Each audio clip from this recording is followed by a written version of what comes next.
নাতিয়ে vote দিবেন কালকে 12 তারিখে। মানুষের মধ্যে শ্রেষ্ঠ সে মানুষ যে অন্যের কাজে লাগে। এমন সোনার ছেলে যেন জামাত যদি একবার দেশটাকে দখল করে ফেলে তাহলে কিয়ামত পর্যন্ত।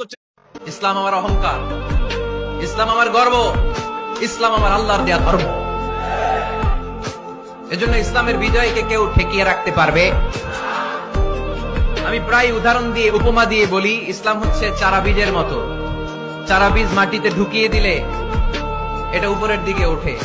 তো ইসলামকে যারা মাটিতে গেড়ে ফেলতে চায় তারা জানে না ইসলামের উপমাটা অনেকটা চারা বীজের মতো। ইসলামকে মাটিতে গেড়ে দিলে এটা কি হবে?